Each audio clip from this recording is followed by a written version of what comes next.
இப்படின்றது அந்த மாதிரி கையெல்லாம் சைகள்லாம் வந்து சினிமாவில் காமிக்கணும், சட்டசபையில காமிக்கலாமா? இது வரைக்கும் எந்த விஷயமும் அந்த மாதிரி காமிச்சதில்லை. கரத்தம் கும்போ காட்டுற ஸ்டேஜ் கிடையாது. ஆமா ஆமா. மறைமுகமாக தமிழ் நீங்க என்ன எதிரி இல்லாம நீங்க வைக்க, அவங்க என்னெல்லாம் வைக்கிறாங்களோ அதை நீங்க சால்வ் பண்ணுங்க. உள்ள வந்து நீங்க காணமே உங்க அப்பா ஆணவமான பேச்சு அந்த வார்த்தை வந்து தேவை.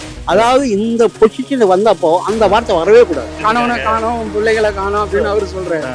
இதை வந்து நீங்க என்ன சொல்றீங்கன்னா, நீங்க சொல்ல போய் தான் அவர் சொல்றாரு. நீங்க வந்து சட்டசபையில என்ன ரீதியா வாசிக்கணுமோ அதை வாசிக்கணும். தமிழ்நாட்டில் வெற்றி பெற்றது பிஜேபி ஒரு காரணம்ன்றாங்க. பிஜேபி காரணம் இருக்காது, யூத்து தான் காரணம். விசிலுக்கு தான் ஓட்டு போடணும், இல்ல பண்ணா நான் சூசைட் பண்ணிக்குவேன் அப்படி சொல்லி மிரட்டி அம்மா அப்பா ஓட்டு போட வச்சாங்க. அரசியல் அனுபவம் சுத்தமா கிடையாது. 2 வருஷத்துல என்ன அரசியல் வந்துடும் அவருக்கு? எம்ஜிஆர் எத்தனை வருஷமா இருந்தாரு, கலைஞர் கருணாநிதி எத்தனை வருஷமா இருந்தாரு, அண்ணாதுரைலாம் எத்தனை வருஷமா இருந்தாங்க. அவங்களாம் எப்படி பாடுபட்டவங்க. அதை கொஞ்சம் ஃபாலோ பண்ணா போதும், 10% ஃபாலோ பண்ணா போதும், ஜெயிச்சு. சட்டப்பேரவை வந்து கூட்டம் லாஸ்ட் நாள் விஜய் பேசுறது நீங்க வந்து கண்டிப்பா வந்து எல்லாமே தமிழ்நாடு முழுக்க பார்த்தாங்க. நீங்க என்ன பாக்குறீங்க அவரோட பேச்சுகள் வார்த்தைகள் வந்து சட்டசபை வந்து ஒரு புனிதமான இடம். அந்த புனிதமான இடத்துல வந்து நம்ம வாதங்களை விவாதிக்கலாம், எதிர்கட்சி ஆளுங்கட்சி. ஏன்னா அவரே ஒரு படத்துல சொல்லியிருக்காரு, கீழே இருக்கவன் மேல வரலாம், மேல இருக்கிறவன் கீழே வரலாம் அப்படிலாம் பேசியிருக்காரு. சும்மா அந்த பேசுனதுனால நான் வந்துட்டேன் அப்படின்றத வந்து இதுவாக்க கூடாது. நீங்க என்ன செய்யணும்னு நினைக்கிறீங்களோ மக்களுக்கு, தமிழ்நாட்டு மக்கள் 2 கட்சி வேணாம் தான் உங்களை தேர்ந்தெடுத்திருக்காங்க. நீங்க தான் அதை நீங்க என்ன பண்ணணும், எங்களுக்கு ஒரு புது வழி வேணும். இப்ப 75 ஆண்டுகள் ஆண்ட 2 டிஎம்கே வேண்டாம், அண்ணா திமுக வேண்டாம், எங்களுக்கு வந்து தாவேக்கா தான் வேணும் அடம் பிடிச்சி கொண்டு வந்தாங்க. சரி, அவங்களுக்கு கொடுத்துருக்காங்கன்றா சட்டசபையில மரபோட நடந்துக்கிட்டா நம்ம சின்ன பசங்க மாதிரி நான் இப்படி பண்ணிட்டேன் நான் அப்படி பண்ணிட்டேன்னு சொல்றது வந்து அது வந்து தவறு. அசம்பிளிலே பார்த்தோன்னா எங்க உங்க அப்பாவுக்கானா அப்படின்னு சொல்லி உதயநிதி வந்து கேலி கிண்டல் பண்ற மாதிரி பேசி இருக்கிறாரு. இது எப்படி பாக்குறீங்க? அந்த பேச்சு வந்து ஆணவமான பேச்சு. அதாவது அவங்க அப்பா வந்து நான் வந்து தோக்கச்சிட்டேன், ஆமா உள்ள வந்து நீங்க காணமே உங்க அப்பா, ஆணவமான பேச்சு. அந்த வார்த்தை வந்து தேவை. அதாவது இந்த பொசிஷன் வந்தப்போ அந்த வார்த்தை வரவே கூடாது. நம்மள மாதிரி பேசிக்கலாம், நம்மள மாதிரி உள்ளவங்க பேசலாம். ஆனா இந்த சீட்ல நீ உட்கார்ந்த பிறகு இந்த வார்த்தை பேசவே முடியாது, பேசவே கூடாது. ஓப்பனா சொல்ற ஸ்டாலின் தான் சொல்றாரு. அவரு இவரோட அனுபவசாலி, ஓகேங்களா? இவர் அனுபவம் இப்பதான் வராரு. கேட்டா சொல்றாரு நாங்க புதுசா பாக்குறீங்க. அது வந்து ஒரு ஆணவ பேச்சா பாக்குறீங்களா? இல்ல ஆணவ பேச்சு தான், ஆணவ பேச்சு தான், ரியல் டைம் ஆணவ பேச்சு தான். நீங்க மறுபடி நீங்க திட்டணும்னு நினைக்கிறீங்களா, நேருக்கு திட்டுங்க. அது அரசியல்ல தான். இன்னைக்கு உங்களை இவர் திட்டுவாரு, அவர் நாளைக்கு உங்களை திட்டுவாரு. இப்போ வந்து அவங்க உங்களை பயங்கரமா சீன்றாங்க. எதுக்கு இல்ல அவர் பேசினாரான்றதே எனக்கு முதல்ல சந்தேகமா இருக்குது. ஆமா, அவருடைய பேச்சு அந்த மாதிரி இருந்தது, அது விளையாட்டுத்தனமா இருந்தது. ஆமா, அது சினிமா டைலாக் பேசுற மாதிரியே பேசியிருக்காரு. அதை விட்டு அவர் இங்க வரணும் அரசியலுக்கு. அவர் சினிமாவை விட்டு, சினிமா துறையை விட்டு இங்க இப்ப அரசியலுக்கு வந்திருக்காரு. அரசியலுக்கு வந்துடணும், அதுல இன்வால்மெண்ட் ஆகணும். அப்பதான் அதை பத்தி நல்லா பேச முடியும். அது இன்வால்மெண்ட் ஆகாம அவர் வந்து இப்படின்றது அந்த மாதிரி கையெல்லாம் சைகள்லாம் வந்து சினிமாவில் காமிக்கணும், சட்டசபையில காமிக்கலாமா? இது வரைக்கும் எந்த விஷயமும் அந்த மாதிரி காமிச்சதில்லை.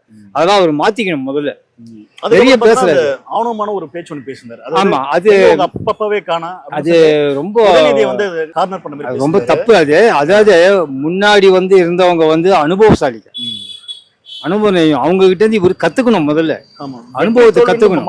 ஆமா, வெற்றி தோல்வி எல்லாருக்குமே தான் வரும், நிரந்தரம் கிடையாது. ஆமா, அது வந்து எல்லாருக்கும் தான் வரும். ஆனா அது வந்து தாழ்த்தி பேசக்கூடாது, தப்பு, ரொம்ப ரொம்ப தப்பு. அவருக்கு கிட்ட இருந்து இவங்க போய் கேட்டு ஐடியா கேட்டு தெரிஞ்சுக்கணும். நீங்க அனுபவசாலிங்க, உங்களுடைய அனுபவத்தை எனக்கு கொஞ்சம் சொல்லுங்க, பகிர்ந்துக்குங்க அப்படின்னு சொல்லி இவர் கேட்கணும். அதை விட்டுட்டு அவர் வந்து அவர் கிண்டல் பண்றது அது ரொம்ப ரொம்ப தப்பு. அவரு கொஞ்சம் மாத்திக்கணும். அரசியலுக்கு வந்திருக்காருனாக்கா அரசியலுக்கு ஏற்ற மாதிரி அவர் பேசணும். சினிமா வந்து மறந்துடணும். அவர் சினிமா துறையில இருந்தா இதுக்கு வந்திருக்காரு, அதுல வந்து கை கொடுத்ததுல வந்திருக்காரு, அது நான் ஒத்துக்கிறேன், இல்லைன்னு சொல்ல. பட் வந்து இப்ப அரசியலுக்கு வந்திருக்காருனாக்கா அதுக்கேற்ற மாதிரி பேசணும். பப்ளிக் என்ன செய்யணும், பப்ளிக் ஃபர்தரா நம்ம என்னென்ன பண்ணணும், என்னென்ன பண்ணக்கூடாது, என்னென்ன பண்ணாம இருந்தது வந்து நம்ம என்னென்ன பண்ணணும், எதாவது விட்டு போய்க்குது அதெல்லாம் அவரு ஃபாலோ பண்ணணும். அதை விட்டுட்டு அதை பத்தி எதுவுமே பேசல. நான் கேரளா. அப்படிங்களா? இங்க டெவலப் எல்லாம் நல்ல போல ஆச்சு. நான் இங்க பார்க்கில் வந்தது, பார்க்கில் எல்லாம் டெவலப் பண்ணியாச்சு. இங்க ஊர்ல எல்லாம் டெவலப் ஆச்சு. எல்லாருக்கும் பெண்களுக்கு எல்லாம் நல்ல நல்ல ரீதியில வேலையெல்லாம் கொடுக்குது. டெவலப்மெண்ட்லாம் இதெல்லாம் வந்து யாரோட ஆட்சியில் பண்ணதுன்னா டிஎம் காட்சியில் பண்ணதான். இப்பதானே விஜய் வந்தார், இன்னும் வந்து அவர் வேலைகளே வந்து ஆரம்பிக்கல. இப்ப விஜய் வந்தாலும் நல்ல ஊர்ல எல்லாம் நல்ல டெவலப் ஆகும் என்று நான் நினைக்கிறேன். நம்பிக்கை இருக்கின்றீங்க? நம்பிக்கை இருக்கு. சபாநாயகர் வந்து இவர் வச்ச ஆளு, அதனால இவரு வாய்ப்பு கொடுத்துதான் அவரு வந்திருக்காரு. கவுன்சிலர் அவர் வந்திருக்காரு, சபாநாயகரும் அவரே தான். இவரு வாய்ப்பு கொடுத்துதான் வந்திருக்காரு. அதனால அவருக்கு இவரு ஃபேவரா தான் பண்ணுவாரு எந்த ஒரு விஷயமே. ஆனா அந்த மாதிரி பண்ணக்கூடாது. ஏன்னா ஒருத்தங்க கேள்வி கேட்கறா பதில் சொல்லணும். பதில் சொல்லணும். 45 மினிட்ஸ் வரைக்கும் ஒரே யார் கேட்டாலும் சரி, அங்க மெம்பருங்க எந்த மெம்பர் கேட்டாலும் சரி, எந்த கட்சி ஆளுங்க கேட்டாலும் சரி பதில் சொல்லணும். ஆமா இல்ல அந்த 45 மினிட்ஸ் கண்டினியூஸா விஜய் அது பேசக்கூடாது. அந்த இது வரைக்கும் எந்த சிஎமும் அந்த மாதிரி பேசலங்க. இது வரைக்கும் எந்த சிஎமும் அந்த மாதிரி கண்டினியூஸா பேசுனதுல இடையில வந்து அங்கங்க மெம்பருங்க பேசுறாங்க, அவங்கள வாய்ப்பு கொடுக்கணும். அவங்க என்ன சொல்றாங்க, அவங்க கிட்ட இவர் என்ன தெரிஞ்சுக்கணும், அவங்களுடைய அனுபவம்னா இவருடைய அனுபவம், இவர் என்ன சொல்ல வர்றதுன்றதை இவரு முதல்ல அங்கிருந்து புரிஞ்சுக்கணும். கூட்டம் பார்த்தனா 3 நாளா வந்து நடந்தது. ஃபர்ஸ்ட் 2 நாளா பார்த்தா விஜய் அவர்கள் பேசவே இல்லை. ஆமா, அது கேட்டா மட்டும் பார்த்தனா அவர் எப்போதும் சபாநாயகர் பார்த்தனா கரெக்டா 40 நிமிஷம் மட்டும் அவருக்கு மட்டும் பேச கொடுத்தாரு. இப்போ ஒரு தப்பான ஒரு குற்றச்சாட்டு சொல்றாங்கன்னா அந்த பேச கூட வந்து ஒரு அனுமதிக்கல. அதான் அனுமதிக்கிறீங்க. அதுதான் இப்ப வந்து அவங்க ஆளுங்கட்சின்றதுனால அது அவங்களுக்கு அனுபவிச்சாங்களான்றது நமக்கு தெரியாது. உள்ளுக்குள்ள நீங்க பேசும்போது இது வரைக்கும் நீங்க பேசல, என்னென்னமா கேக்குறாங்க, அதுக்கு நாங்க வந்து இது பண்றோம் அது பண்றேன்ட்டு கடைசி நேரத்துல உங்களுக்கு மாறு அதான் அந்த மாஸ்க்ன்ற அந்த ஹீரோ இதுதான் அவர் காட்டுறாரு. ஆமா, கடைசியா கூட பார்த்தா அந்த சபாநாயகர் வந்து கேக்குறாரு, நான் ஒரு இது பண்றேன். இதெல்லாம் வந்து கரத்தம் கும்போ காட்டுற ஸ்டேஜ் கிடையாது. ஆமா ஆமா, மறைமுகமாக தமிழ் நீங்க என்ன எதிர் இல்லாம நீங்க வைக்க, அவங்க என்னெல்லாம் வைக்கிறாங்களோ அதை நீங்க சால்வ் பண்ணுங்க. உங்களதான் அவங்க தேர்ந்தெடுத்திருக்காங்க, அவங்க வேணான்னு தானே விட்டுருக்காங்க. அப்ப நீங்க என்ன செய்யணுமோ அதை செய்யுங்க, ரீதிப்படியா நீங்க செய்யணும். நியூஸ் பேப்பர் படிக்கிற ஆள் தான், டிவி பார்க்கவே மாட்டேன். இந்த தலைவரத்தை வச்சு இந்த தடவை பார்க்குற ஆளும் கிடையாது. இப்ப காலம் எப்படி போதோ அதுக்கு அந்த மாதிரி வந்தா நல்லா இருக்குன்னு ஒரு எண்ணத்துல இது பண்ணலாம். ஆமா, ஓட்டு போட்டாங்க. காலத்துல நிலைமை இப்ப சமீபத்தில் இன்னைய நிலைமை பார்த்தீங்கன்னா எங்க பார்த்தாலும் வந்து ஒரு அராஜகமா தான் இருக்கு. மீன்ஸ் இதுல வந்து அராஜகம் என்பது இந்த ஆள் பெரிய வீடாக்கணும்ன்றதுக்காக அந்த ஆள் செஞ்சாலும் செய்யலாம், இவனே உள்ள செஞ்சாலும் செய்யலாம். அதாவது எப்படியா அராஜகம் பண்ணணும், இவனை பேசிட்டு வீணாக்கணும் அப்படின்னு. இவன் அனுபவம் பத்தல யாருக்கு. விஜய்க்கு வந்து அனுபவம் வந்து ரொம்ப இது. ஏன்னா அவங்க அப்பாவே சொல்லிட்டு வேணாண்டா உனக்கு, அவனுக்கு வேணாம், நீ உனக்கு நல்ல முறை இருக்கு, நீ மாதிரி இது பண்ணலாம். விஜய் வந்து ஒரு நல்லனும் செய்யணுன்ற ஒரு எண்ணம் பொதுமக்களுக்கு நல்லா. அதாவது டெல்லியில இருந்து வந்து கோயம்புத்தூர் யூனிவர்சிட்டியில ஒருத்தர் பேசுறாப்ல, எதுக்கடா உங்களுக்கு எல்லாம் சம்பளம், பேசுறது யாரு உங்களுக்கு தெரியுங்களா, நீங்க மீடியாவில் இல்லை, பேசுறது யாரு, நீங்க மீடியாக்காரன் தான், எதுக்கு உங்களுக்கு சம்பளம், எதுக்கு சேவை செய்யணும் வந்திருக்கேன், சேவை அப்புறம் எதுக்கு சம்பளம், சம்பளத்துக்கு மேல வர்றது போறது பூரா ஃபிளைட்டு பூரா உங்களுக்கு ஃபர்ஸ்ட் கிளாஸ்ல வரீங்க, யார் வீட்டு காசு, என்னோட காசு இருக்கும், உன்னோட காசு, எல்லாரும் காசு, எதுக்கு நீங்க தான் செய்ய, உன் ஊருக்கு உன் வீட்டுல இருந்து என்ன செஞ்ச இந்த நாட்டுக்கு, உன் வீட்டில இருந்து உள்ள மனசத்தை என்ன செஞ்ச உன் வீட்டுக்கு. இன்னைக்கு காங்கிரஸே இல்லாத இந்தியா வேணும்னு நினைக்கிறேன். காங்கிரஸ்காரங்க தான் எனக்கு ஓட்டு வந்திருக்குமா, எனக்கு தெரியாம கேட்கறது. காங்கிரஸ்காரர்கள் தான் இன்னைக்கு நம்ம பேசுறோம்னா யாருமே நம்ம இது கிடையாது, பேசுறதுக்கு உரிமையா நம்ம கொடுத்து வந்து காங்கிரஸ்காரன். இவருக்கு இருக்கிற அனுபவத்துல தான் பேசுவார். அவர் இருக்கு என்ன அனுபவம் இருக்குது, சினிமா துறை அனுபவம் தான் முதல்ல இருக்குது. அரசியல் அனுபவம் சுத்தமா கிடையாது. 2 வருஷத்துல என்ன அரசியல் வந்துடும் அவருக்கு. எம்ஜிஆர் எத்தனை வருஷமா இருந்தாரு, கலைஞர் கருணாநிதி எத்தனை வருஷமா இருந்தாரு, அண்ணாதுரைலாம் எத்தனை வருஷமா, அவங்களாம் எப்படி பாடுபட்டவங்க. அதை கொஞ்சம் ஃபாலோ பண்ணா போதும், 10% ஃபாலோ பண்ணா போதும், இவர் ஜெயிச்சிடுவார். அதை ஃபாலோ பண்ணணும். முதல்ல ஃபாலோ பண்ணாலே ஒரு ஆட்டோமேட்டிக்கா அரசியல்ல ஜெயிப்பார். இப்ப விஜயோட ஆட்சியில சட்ட ஒழுங்கு வந்து எப்படிங்க, ரொம்ப ஓவரா இதுவா இருக்க மாதிரி தான் தெரியுது. ஆமா, செய்தி நிறைய பாக்குறீங்களா, நிறைய வந்து பாத்தீங்கன்னா கும்மிடி பொண்ணு கூட பாத்தீங்கன்னா 3 வயது சின்ன குழந்தை வந்து பாலியல் பண்ணி அதை தூக்கி போட்டு சாகடிச்சிருக்காங்க. விஜய் அவருக்கு வந்து ஒரு நேர்ல விஜய் செய்யறவள இல்ல அட்லீஸ்ட் இல்ல அவர் செய்யல கூட பாதிக்கப்பட்ட மக்களை நேர்ல பாக்கலாம், இல்ல போன் கால் பண்ணி பேசலாம். இதை வந்து செயல்படாம விஜய் என்ன பண்ணாரு, நடிகளை கூட்டு வந்து பேசுறது, போட்டோ எடுக்கிறது, அதுக்கு நேரம் வந்து ஒதுக்குறாரு. அதுக்கப்புறம் பெங்களூர் போய் சாமி கும்பிடுறாரு. தேவையில்லாத ஒரு இது. சாமி என்பது உங்க மனம், சாமி என்பது உங்க மனம், தெய்வம் என்பது நட்டக்கல் பேசுமோ நாதன் உள்ளூர் உள்ள இருக்கண்டா. நான் யார் இறைவன் சொல்றான், பிரபஞ்சம் பூரா தெய்வம் இருக்கான், இல்லன்னு சொல்ல முடியுமா? எந்த ஜாதியாக்காரனும் எந்த மனுஷனை முதல்ல மனுஷனா மதிக்க கத்துக்கணும். நாம எப்படி முதல்ல மனுஷனா மனுஷன், நீ என்ன மனுஷனா மதிக்கலையே, சதியில் தானே செய்யற. கோர்ட்ல வந்து ஒரு கணவனை காணும், பிள்ளைகளை காணும் அப்படின்னு அவரு சொல்றாரு. இதை வந்து நீங்க என்ன சொல்றீங்கன்னா, நீங்க சொல்ல போய் தான் அவர் சொல்றாரு. நீங்க வந்து சட்டசபையில என்ன ரீதியா வாசிக்கணுமோ அதை வாசிக்கணும். மக்களுக்கு ஏக்கம் தான் இருக்குது ஒழிய தூக்கம் இல்ல. இனி வருங்காலம் நல்லா பண்ணக்கூடிய ஒரு பர்சனை பாக்குறீங்களா? அவரை எதிர்பார்க்கறாங்க, எதிர்பார்க்கிறோம். எதை வச்சு பாக்குறீங்க? எதை வச்சு பாக்குறனாக்கா அவர் என்னென்ன வார்த்தைகள் விட்டாரு, என்னென்ன கோரிக்கைகள்லாம் சொன்னாரு, அதெல்லாம் செய்வாரு போல இருக்குது அப்படின்னு சொல்லிட்டு எதிர்பார்த்துன்னு இருக்கிறோம். ஆனா அது பாசிபிள் இருக்காதுன்னு நினைக்கிறேன். ஏன்னா அவரு சிலிண்டர் சொல்லியிருக்காரு, அது கண்டிப்பா முடியாதுங்க. இப்ப அவர் என்ன சொல்றாருன்னா, நான் வந்து ஆட்சி வந்து 40 நாள்ல வந்து நான் நிறைய விஷயம் பண்ணிக்கிறேன். அதுல ஒண்ணு பார்த்தோன்னா 200 யூனிட் மின்சாரம் வந்து இன்னும் வரவே இல்லையே. அது நான் போய் கேட்டேன், நான் ஆபீஸ்ல போய் கேட்டேன். 500 யூனிட்களை யார் யூஸ் பண்றாங்களோ அவங்களுக்கு மட்டும் தான் அது வந்து இதாகுங்க. இது வந்து ஒரு ஏமாற்றமா பாக்குறீங்க? ஆமா, ஏமாற்றம் தான், கண்டிப்பா ஏமாற்றம் தான். எல்லாருக்கும் போய் சேராது இது. அது சில பேருக்கு புரியவே இல்லை.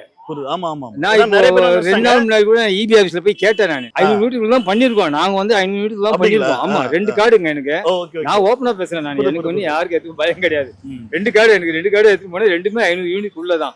ஆனா அவனுங்க பண்ணல எதுவும். என்ன கேட்டாக்கா, இல்ல சார் 2 மாசம் பொறுத்து தான் வரும். போன மாசம் எங்களுக்கு வந்து சர்க்குலர் 2 மாசம் ஆகணும் அப்படின்றாங்க. பட் அவங்க பாயிண்ட் ஆஃப்ல பார்த்தாக்கா கொஞ்சம் அது சரின்ற மாதிரி தான் இருக்குது. அது போக போக தான் பார்க்க முடியும். ஏன்னா 1.5 மாசம் தான் ஆயிருக்குது. ஆமா ஆமா எத்தவனே அவரு இது பண்ணுவார் அது பண்ணுவாருன்றது வந்து எதிர்பார்க்கறது வந்து அதுவே ஒரு மடத்தனம் தான். நடத்தணும். ஆமா, ஏன்னா கொஞ்சம் கொஞ்சமா எதிர்பார்ப்போம் என்ன செய்யறான்றது பார்ப்போம். கொஞ்சம் வெயிட் அண்ட் சி. அவர் லஞ்சம் இல்லைன்றாரு, சரி அதை ஏத்துக்கிறோம், அதை நடக்கும்போது பார்க்கலாம். அது இப்போ நடக்குமா நடக்காதா? ஆனா சொல்றாரு, ஆனா வந்து நான் வந்து ஊழல் பண்றதுல வந்து விட மாட்டேன், ஊழல் பண்ணவனே விட மாட்டேன். ஆனா இன்னொரு விஷயம் பார்த்தீங்கன்னா ஏடிஎம்ல இருந்து வந்த ஆட்களும் பார்த்தோன்னா ஊழல் பண்ண ஆட்கள் தான். ஏன்னா அம்மாவே இல்ல பார்த்தோன்னா இப்போ ஓப்பனா நான் ஒரு கம்பெனில பிரைவேட் கம்பெனில ஒர்க் பண்றேன். ஒரு இன்ஸ்பெக்டர் வந்தாரு. அவங்க விஜய் சொல்றதெல்லாம் விடுங்க, எனக்கு கொடுக்கறத கொடுங்கன்னு தான் சொல்றாரு. என்ன பண்ண, அவர் தமிழ்நாடு ஃபுல்லா போய் பார்க்க முடியாது. ஓகேங்களா? அது எத்தனையோ துறை இருக்கு, 36 துறைன்றான். 36 துறையில அவர் போய் பார்க்க முடியும். 36 துறையில என்ன நடக்குதுன்றது அவருக்கு தெரியாது. அவருக்கு என்ன சொல்றாங்களோ அதை செய்யறாரு. ஓகே, அவர் வரட்டும், மாற்றத்தை கொடுக்கட்டும்ன்றாங்க. மாற்றத்தை நல்லபடியா கொடுக்கட்டும். சட்டசபையில வந்து நம்ம கரத்தா கும்பலாம் விரும்பல. மோடியோட அரசியல் நீங்க வந்து எப்படிங்க பாக்குறீங்க? Very okay sir. விஜய் வந்து பிஜேபி ஒரு பிடிஎம்மா பாக்குறீங்களா இல்ல காங்கிரஸோட ஒரு கூட்டணியா பாக்குறீங்களா? எனக்கு வந்து யாருடைய விஜய் வந்து நான் யாருடைய கூட்டணி நான் சொல்லவே மாட்டேன். இல்ல இப்ப அவரு காங்கிரஸோட தான் இப்ப வந்து ராகுலோட ஒரு லிங்க் உண்டு. இன்னைக்கு கிடையாது, அந்த ஆள் கட்சியை தொடக்கிறதுக்கு முன்னே ராகுலோட லிங்க் உண்டு. யாரு? ஆனா என்ன இன்னொரு பக்கம் என்ன பேசப்படுதுன்னா மோடி தான் வந்து விஜய் வந்து இறக்கி விட்டுருக்காங்க அப்படின்னு சொல்றாங்க. சொல்றவங்க சொல்லலாங்க, ஆனா அப்படி இல்லைன்றீங்களா? அது வந்து நான் சொல்ல முடியாது. ஏன்னா மீடியாவும் இந்த மனுஷனுடைய புத்தி இருக்க. இல்லங்க, ஏன் அந்த கேள்வி கேட்கறேன்னா ஆளுநரோட விழாவில் ஆக்சுவலி விஜய் வந்து முதலமைச்சர் பதவி ஏற்கும்போது தமிழ்த்தாய் வாழ்த்து வந்து முதல்ல பாடணும், ஆனா 3ஆவதா பாட வச்சாங்க. இதெல்லாம் வந்து யாரோட வந்து ஐடியாலஜினா இந்த பிஜேபி சங்கியம் கூட வந்து ஐடியாலஜி. இப்ப ஃபர்ஸ்ட் பார்த்தோன்னா RN ரவி இருந்தார்ல, அவரு கூட சொல்லியிருந்தாரு தமிழ்த்தாய் வாழ்த்துலாம் ஃபர்ஸ்ட் பாடக்கூடாது, தேசியம் தான் ஃபர்ஸ்ட் பாடணும்னு சொன்னாங்க. நம்மளோட தமிழ் பாரம்பரியம் ஒண்ணு இருக்கு. இதை வந்து விஜய் என்ன பண்றாரு, சரி ஓகே நீ உங்களுக்கு ஏத்த மாதிரி பண்ணிக்கிட்டாரு. அப்ப தமிழ்த்தாய் வாழ்த்து வந்து 3ஆவதா வந்து பண்ணாங்க. அப்ப இது எப்படி பாக்குறீங்க? ஏன்னா காலங்காலமா வந்து அண்ணால இருந்து யாரெல்லாம் இங்க வந்து ஆண்டாங்களோ எல்லாரும் பார்த்தா தமிழ்த்தாய் வாழ்த்து முதல்ல வந்து நம்முடைய நாட்டுக்கு வந்து தமிழ் சார், இது தமிழ்நாடு. இது என்னது இந்த நாடு, தமிழ்நாடு பேர் வந்து யாரும் இல்ல, அண்ணாதோட கெஜெட்ல இறங்குனது. அதுக்கு முந்தைய தமிழ்நாடு அவர் பேர் அண்ணாதோட அவர் கெஜெட்ல ஏத்தினாரு. அதுக்கு முந்தைய வேற ஒரு அவர் பேர் மெமரியில போயிட்டு. ஆமா, அல்ல அந்த போராட்டம் கேட்க நிறைய பேர் மக்கள் வந்து இந்த இதை வந்து இந்த வார்த்தையை வந்து எல்லாருக்கும் அவங்க நார்த்ல உள்ளவங்க இன்னைக்கே வந்து அப்படியே அரிக்குது. ஏன்னா நாட்டுக்கு அது பேர் இருக்கணும். தமிழ்நாடு வந்து என்ன இது, அவன் தனி நாடா போயிடுவேன். எல்டிடி பிரபாகரன் இருக்காரு, அவனை கொண்டாங்க. எப்படி கொண்டாங்க அது அப்பாற்பட்ட விஷயம். எல்டிடியில வந்து அப்பேற்பட்ட ஒரு, ஏன்னா அவனுக்கு வந்து அவங்க இன உணர்வு. அதாவது பாராளுமன்றத்தில் 59 பாராளுமன்றம் பேசும்போது நம்ம நாட்டு தமிழ்நாட்டு எம்பி ஒருத்தர் கேட்கிறாரு, ஏன் மொழியும் ஆட்சி மொழியா வேணும். அன்னைக்கு 59 எவனா கேட்டானா, யார் கேட்டது, யாரு சொல்லுங்க பாப்போம். காகிதம் கேட்டாரு. இஸ்லாமியர், நான் இனத்தால் தமிழன், மதத்தால் இஸ்லாமியன். சிங்கப்பெண்ணை ஒன்று ஓபன் பண்ணிருக்காங்க. அவங்களும் பெண்கள் தான். அவங்க போய் பிடிக்க போனாக்கா அவங்களே தூக்கின்னு போயிட்டாக்கா என்ன பண்ணுவாங்க? அதுக்கு எந்த பாதுகாப்பு படம் வரும்? அதெல்லாம் கொஞ்சம் யோசனை பண்ணும்.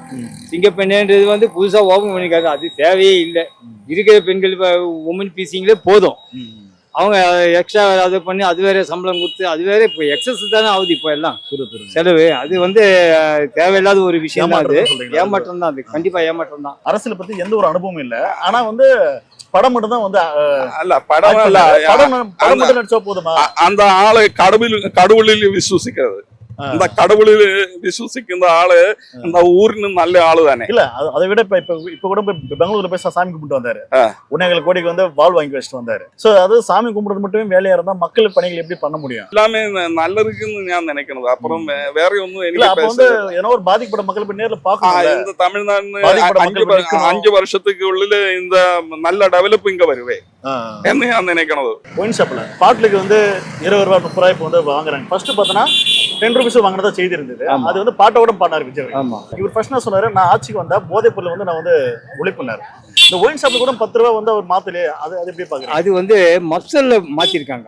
இல்ல அபிஷியலாவே பார்த்தோன்னா அந்த அமைச்சர்களே சொல்றாங்க, அந்த எம்எல்ஏ சொல்றாங்க பாட்டிலுக்கு 10 ரூபான்றது பார்த்தோன்னா பாட்டில் வந்து ரிட்டர்ன் தரங்களுக்கு வந்து நான் அந்த இல்ல கொடுக்குது இல்ல, சென்னையில கிடையவே கிடையாது. ஆனா அதுக்கப்புறம் பார்த்தோன்னா அதுதான் சொல்றாங்க அவங்க. ஆனா யார் எட்மு தரா? இப்ப எவனோ வந்து சரக்கு சாப்பிட்டு தூக்கி தான் போட்டு போறான். அது 10 ரூபாய் எவனோ போயிட்டு வரானா? இதே கான்செப்ட் தான் அப்பப்பி இருந்தது போது போன ஆட்சியில. இதை வந்து என்ன சொன்னாங்க, ஊழல்னு சொன்னாங்க. ஆமா இப்ப இவங்களோட ஆட்சியில அதே தான் சேம் கண்டினியூ பண்றாங்க. அது மட்டும் இல்லாம சில இடத்துல பார்த்தோன்னா 20 ரூபா 30 ரூபா சேர்த்து வாங்கக்கூடிய செய்தி ஆமா. பார்க்கறோம். இல்ல நீங்க அது செய்தி வந்து பார்க்கறீங்களா? இப்போ அதுதான் கேட்கறேன். வார்ல வந்து அந்த 10 ரூபான்றது வந்து எந்த சிஎம் வந்தாலும் ஒழிக்க முடியாதுங்க. அவனுக்கு செய்யறது செஞ்சுன்னு தான் இருப்பானுங்க. இவருக்கு இப்ப என்னென்ன ஆர்டர் போடுறாரோ போட்டுன்னு தான் இருப்பாரு. எவ்வளவு ஒண்ணுமே பண்ண முடியாது அவங்க ஸ்ட்ரைக் பண்றாங்களே ஏதாவது ஒன்னாக்கா நாங்க உடனே எல்லாம் ஒரு 50 100 பேர் 1000 பேர் சேர்ந்து ஸ்ட்ரைக் பண்றாங்க எல்லாம் டாஸ்மாக் கடை ஊழியர்கள் போராட்டம் சொல்லிட்டு. அப்ப என்ன பண்ண முடியும்? சரி போங்க போங்க நான் பண்றேன் அப்படின்னு சொல்லிட்டு திறக்க விட்டுருவாங்க மறுபடியும். அது மறுபடியும் அவங்க 10 ரூபா வாங்க தான் செய்வோம். அது வந்து அந்த தேனி எடுக்கிறவன் கையை நக்காம இருப்பானா அந்த மாதிரி அது. சரி. அந்த அது ஒண்ணும் மாத்தவே முடியாது. இப்ப கூட பார்த்தோன்னா கும்மிடி பூண்டில் பார்த்தோன்னா ஒரு 3 ஆமா, அது வயது வந்து பச்சை இப்போ வந்து இவரு என்ன சொல்றாருன்னா, நீங்க கும்மிடி பூண்டியில நடந்தது இந்த சின்ன பசங்க ஸ்கூல்ல வந்து மிஸ் அவன் காப்பி அடிக்கிறான் இவன் காப்பி அடிக்கிறான்னு தான் சொல்றாங்களே தவிர நீ வந்து உங்ககிட்ட தான் கண்ட்ரோல் இருக்கு. போலீஸ் கண்ட்ரோல் உங்க போலீஸ் ஐசிஐ எல்லா ஆபீசரும் உங்க கண்ட்ரோல். என்ன சொல்றேன்னா கடந்த ஆண்டு ஆட்சியில பார்த்தா அது வேணாம் தானே உங்களை கொடுத்தாங்க. இனிஷியலா அவங்க சரியா பண்ணாம போயிட்டாங்க. அதான் என்னால பண்ண முடியலன்றாரு. அப்படி கிடையாதுங்க. இப்போ உங்க கண்ட்ரோல் தானே. அப்போ உங்க கண்ட்ரோல் இருந்தது போலீஸ் பயம் தான் அதிகாரி பயம் தான்றீங்க. இப்போ நீங்க மாத்தலாம். நீங்க தான் இப்போ சிஎம். இப்ப என்ன தவறு நடந்தாலும் உங்களை தான் கேட்பாங்க. அவங்க பண்ணிட்டாங்க என் மேலேயே பழிய போடுறான்றது அது நீங்க சொல்லக்கூடாது. சொல்லக்கூடிய இதுவே இல்லையே. அப்போ 108 உங்களுக்கு ஏன் கொடுத்துருக்காங்க? நீங்க வேணும்னு தான் கொடுத்துருக்காங்க. அப்போ வேணான்றதுக்கு நீங்க வாங்கினீங்க அது வேற விஷயம். ஆனா நீங்க ஆளுன்னு தான் கொடுத்துருக்காங்க. நீங்க இது மாதிரி ஆளு. மோடி எப்படி வந்து ஒரு சங்கியா செயல்படுற கோவில் குளங்கள் சாமி கும்பிடுறது இதுல போக்கஸா பண்றாங்களா? அதுதான் வந்து விஜயம் பண்றாரு. இப்போ கூட பெங்களூர்ல போயிட்டு பார்த்தோன்னா 1.5 கோடிக்கு வந்து பால் வாங்கி கொடுத்தாரு. அந்த காசு ஏதோ ஒரு படிக்கிற குழந்தைங்க ஏழை குழந்தைங்க பண்ணலாம்ல. அது எப்படி நீங்க பாக்குறீங்கன்னு கேட்கறேன். அதாவது இந்த பப்ளிக்கில் இன்னைக்கு வந்து அவன் சைடில் வந்து ஒரு மெஜாரிட்டி இருக்குது. நம்ம அவனோட அனுசரித்து போன்ற ஒரு இதில் விஜய் இது பண்ணிட்டாங்க. அந்த ஆளுக்கு நான் அவனுக்குள்ள ஒரு கெப்பாசிட்டி. இப்போ 40 நம்ம தானே சொல்லி அடிச்சாப்ல ஸ்டாலின். 9 தடவை இந்த தமிழ்நாட்டில் வந்த ஒரு நாள் ஒரு சீட்டு பிடிக்க முடியுதா? சூதுல இன்னைக்கு நீ ஜெயிச்சு நீங்க உட்கார வச்சு நீங்க செஞ்சிருக்க அது வேற விஷயம். நம்ம 40 நம்ம சொல்லி அது மாதிரி இந்த இடத்த இப்ப பிடிச்சது ஏதோ ஒரு சூது ஒன்று இருந்திருக்கு. அதுதான் சூது நடந்து. இதுல உள்ளவங்களுக்கு சூது இருக்கு. வெளியில் நான் போகவே வேண்டியது. வெளியில உள்ளவங்களுக்கு சூது யாரும் வெளியே விழுந்து சொல்ல. சூது என்பது ரொம்ப மோசமான ஒரு செயல். ஆளுநரோட இது வந்தது. அந்த மீட்டு வரும்போது தமிழ்த்தாழ்வாரத்தை ஃபர்ஸ்ட் பண்ணாங்க, தேசிகதம் ஃபர்ஸ்ட் போட்டாங்க. அதாவது காலங்காலமா எப்படி போடுவாங்கன்னா தமிழ்த்தாழ்வாரத்தை ஃபர்ஸ்ட் லாஸ்டா போடுவாங்க. முடிஞ்ச எந்த ஒரு ஈவெண்ட்டும் தமிழ்நாடு நடக்கிற எல்லா நிகழ்ச்சியும் அப்படிதான் போடுவாங்க. ஆனா இந்த முறை பார்த்தோன்னா ஆளுநருக்கு ஃபேவரா பண்றாங்க. அப்ப ஆளுநருக்கும் விஜய்க்கும் வந்து ஒரு அண்டர்டீலிங் இருக்கும் அப்படின்னு கேட்டாரு. அண்டர்ஸ்டாண்டிங் இருக்குது. இது எப்படி பாக்குறீங்க? இல்ல இது வந்து ஆரம்பத்துல இருந்தே பண்ணிருக்கணும். இந்த விஷயத்தை தமிழ்த்தாழ்வார் தான் முதல்ல பாடணும். அதுதான் ப்ரொசீஜர். ஏன்னா அவர் முதலமைச்சர் ஆகும்போது கூட பார்த்தோன்னா அன்னைக்கு தமிழ்த்தாழ்வாரத்து 3வது பாட்டாங்க. ரொம்ப தப்பு. ரொம்ப தேசிக்கிறது ஒண்ணு, அதுக்கப்புறம் தமிழ்த்தாழ்வாரத்து 3 ரொம்ப தப்பு. அது அதனால சொல்றாரு இவங்க வந்து பிஜேபி வந்து ஒரு பேக் ஹேண்டா பாக்குறாங்க. கனெக்ஷன் இருக்குது. கனெக்ஷன் இல்லாம எல்லாம் இருக்காது. பிஜேபி கனெக்ஷன் இருந்தா தான் 6 சிலிண்டர் இவர் வாங்க முடியும். இல்ல போனா இவர் சென்ட்ரல் கவர்மெண்ட் சார். அது இவர் எப்படி சார் கொடுப்பாரு 6 சிலிண்டர் ஒவ்வொரு குடும்பத்துக்கும்? எங்கேயோ போயிடும் சார். அது 6 சிலிண்டர்ல இவராரு நெவர். இனி வரும் காலத்துல பிஜேபி ஐடியாலஜி அதெல்லாம் வந்து கொண்டு வர பாப்பாரோ. மேபி வந்து தமிழ்நாட்டுல வந்து ஹிந்தி கொண்டு வரும். ஹிந்திலாம் வரதுக்கு வாய்ப்பு கிடையாது. வந்தாக பிரச்சனை தான் வரும். பிரச்சனை வரும். கண்டிப்பா வரும். 1.5 மாசம் அவர் வந்து ஆட்சியை வந்து ஆண்டிருக்கிறாரு. இனி வரும் காலம் வந்து எப்படி வந்து செயல்படுவார்? இனி இதே மாதிரி சினிமா மோகம் அந்த மாதிரி இது மாற்றத்தை அவர் கொடுக்குறாருன்னு நம்புறாங்க. இதுக்கெல்லாம் விட்டுட்டு மாற்றத்தை எதிர்பார்த்தா அவர் வரலாம். இல்லைன்றது அதுக்கு மேல தமிழ்நாட்டு மக்கள் என்ன செய்வாங்கன்னு அதுக்கப்புறம் தான். திருச்சி தொகுதியில் எப்படி இருக்கும் அவருக்கு வெற்றி? இப்ப அடுத்து இப்ப இடத்தெடுது அதுல ஒரு 2000 ஓட்டுக்கு திறந்தாலும் அவருடைய இது ஜெயிக்கலாம். ஏன்னா ஆளுங்கட்சின்றதா ஜெயிக்கலாம். ஒரு 2000 ஓட்டுலயே அவங்க தோத்துட்டாங்கன்னா அவங்களுடைய வேல்யூ கம்மியாகுதுன்னு. இப்ப நடக்கக்கூடிய இதுல அவங்க எப்படியும் இந்த 10 ஓட்டு இவங்களுக்காக வேணும்னு போட மாட்டாங்க. ஆளுங்கட்சி எப்படி பண்றதுன்னு தான் போடுவாங்க. ஆனா இது வந்து ஒரு டஃபா தான் இருக்கும். இல்ல மோடி என்ன ஒரு ஐடியா வச்சிருக்காருனாக்கா, அவர் வந்த நாள்ல இருந்து 10-15 வருஷமா இங்க தமிழ்நாட்டுல பிஜேபி ஆளணும் அப்படி ஒரு ஐடியால இருக்காரு அவரு. இப்ப இவரு போய் அங்க போய் கேட்டா கூட சப்போர்ட் பண்ணிருக்கீங்களா எங்களுக்கு? எங்க ஒரே ஒருத்தர் தான் வந்திருக்காரு பிஜேபியில. அது ஒரு ரொம்ப ஒரு அது என்ன சொல்றதுன்னே தெரியல. நகைக்கு கூடிய விஷயம். அது ஒருத்தர் தான் வந்திருக்காரு. அவர் வந்து எதிர்பார்ப்பு வந்து தமிழ்நாட்டுல நம்மளுடைய இது ஆட்சி வரணும். அது இவர் என்ன சொல்லுவாரு, எங்களுக்கு கொஞ்சம் சப்போர்ட் பண்ணு, அதுக்கேற்ற மாதிரி நான் பண்றேன் அப்படின்னு. இவர் வேற வழி இல்லாம சப்போர்ட் பண்ணி தான் ஆகணும். விஜய் பார்த்தோன்னா அவர் வந்து இந்த சிபிஐ வழக்கு போயிட்டு வந்தார்ல. ஆமா, 2ஆம் முறை போயிட்டு வரும் பார்த்தோம் ஹாப்பியா வந்தாரு. அப்ப பார்த்தோன்னா செம கூட்டம் கூடுச்சு. அந்த கூட்டம் கூட ஏற்படலாம் பண்ணாங்க. மாலை பூவெல்லாம் வர போட்டாங்க. அந்த ஒரு இதுவும் அப்ப இவர் தமிழ்நாட்டில் வெற்றி பெற்றதுக்கும் எதனா ஒரு பேக் இது இருக்கா? எல்லாம் பெட்டி தான் சார் காரணம். அப்படிங்களா? எல்லாத்துக்குமே பெட்டி தான். எல்லாம் ஒரு பெட்டி குத்தா முடிஞ்சு போச்சு மேட்ரு. எவ்வளவு பெரிய மேட்ரு இருந்தாலும் பெட்டி போனாக்க முடிஞ்சு போச்சு. ஏன்னா விஜய் அவர்கள் தமிழ்நாட்டுல வெற்றி பெற்றது பிஜேபி ஒரு காரணம்ன்றாங்க. அதுதான் அது அப்படின்னு பிஜேபி காரணம் இருக்காது, யூத் தான் காரணம். யூத் தான் காரணம். யூத் இல்லைனாக்கா இவர் வந்தே இருக்க முடியாது. மேனிகுலேட் பண்றாங்க எல்லாம் சின்ன சின்ன பசங்க எல்லாம் அம்மா அப்பா மிரட்டி மேனிகுலேட் பண்றது. ஆமா இல்ல அதுவே ரொம்ப தப்பான விஷயம். இப்ப விஜய் மேல வந்து கேஸ் வர போட்டாங்க. சின்ன சின்ன குழந்தைங்க எல்லாம் நீங்க வந்து ஓட்டு கேட்க சொல்லக்கூடாது, இது ரொம்ப தப்பு அப்படின்னு சொல்லி சில ஃபேமிலி எல்லாம் வந்து நான் கேள்விப்பட்டிருக்கேன், நேர்லயும் பார்த்திருக்கேன். நான் இருக்கிறது இங்கதான் இருக்கேன், நானே பார்த்திருக்கேன். அம்மா அப்பா மிரட்டி நீ இதுதான் போடணும், விசிலுக்கு தான் ஓட்டு போடணும், இல்ல பண்ணா நான் சூசைட் பண்ணிக்குவேன் அப்படி சொல்லி மிரட்டி அம்மா அப்பா ஓட்டு போட வச்சாங்க. 6 ஓட்டு கண் கூட நான் பார்த்தது இது. ஆமா இது உண்மை. இந்த மாதிரி நிறைய ஃபேமிலி நடந்துக்குது. மிரட்டி மிரட்டி போட்டு வச்சுக்காங்க. எல்லாம் யூத் பண்ற வேலை தான் இதெல்லாம். யூத் இல்லைனாவே ஒரு காலி. ஆமா முதியவர்கள் யாருமே இவருக்கு போட்டுருக்க மாட்டாங்க ஓட்டு, அது கன்ஃபார்ம்டு. மின்வெட்டு வந்து அவரு சொல்றாரு இந்த கேட்டா வந்துடும் அதை பாத்துடலான்றாரு. அது இன்னும் சரி. அதான் இதெல்லாம் ஒரு சரி பண்ணாம நான் வந்துட்டா செஞ்சிடலாம், இது வந்து ஒரே வார்த்தையில சொல்றது இல்லை. கரெக்டுங்களா? ஒரு ரோடு போகணும்னா பல பிரச்சனைகள்லாம் இருக்கு. அதெல்லாம் ஒரு சரி பண்ணிட்டு அதுக்கப்புறம் அவர் உள்ள வந்து இப்படியும் காட்டலாம், இப்படியும் காட்டலாம், இப்படியும் காட்டலாம்.